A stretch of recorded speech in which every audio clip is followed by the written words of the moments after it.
ថាបងដឹងហើយបានលឺព័ត៌មានហើយប៉ុន្តែបងនៅតែចង់ដឹងព័ត៌មានពិតប្រាកដតែមកនៅថ្ងៃនេះដដែលអញ្ចឹងគឺបាត់ក្នុងនាមអាជ្ញាធរខេត្តចង់និយាយជូនថាពីពីថៃឯងអ្នកបង្កហេតុនេះមិនមែនខាងកម្ពុជាយើងអត់ដែលមានកម្មជាបំណងបាត់ច្រកពេលណាទេប៉ុន្តែពីថៃបានបង្កាសជុំមិញ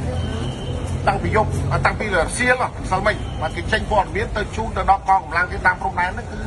មិនមែនតែខេត្តបន្ទាយមានជ័យព្រំដែនថៃកម្ពុជាមាន7ខេត្តហ្នឹងគឺគេបិទទាំងអស់បាទដល់ម៉ោងនេះគឺបិទទាំងអស់កន្លងមកយើងឃើញពុកម៉ែបងប្អូនតាមប្រចាំកន្លែងនេះគេទីថៃបានម៉ោង8យើងបានម៉ោង9ដល់ម៉ោង8យើងគេនៅខាងបានដែរយើងបញ្ជាក់ជូនថាពីពេលនេះទៅគេប្រកាសបិទច្រកព្រំដែនទាំងស្រុងអញ្ចឹងសូមជម្រាបជូនពុកម៉ែបងប្អូនមិនបាច់មកទីនេះទៀតទេនៅពេលដែលមានការប្រែប្រួលយ៉ាងណានោះយើងខ្ញុំនឹងប្រព័ន្ធមានទៅតាមលោកអាបាលក្រុងដើម្បីជូនដំណឹងបងប្អូនបន្តទៀត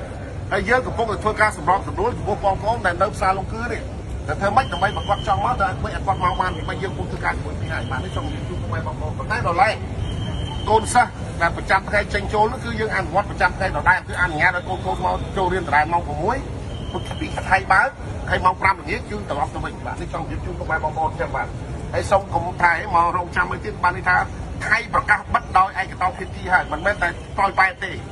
គ្រប់ច្រកទាំងអស់ទូទាំងព្រំដែនកម្ពុជាថៃបាទសូមជម្រាបជូនប៉ុណ្ណឹងបាទសូមអរគុណដែរបងបាទអរគុណ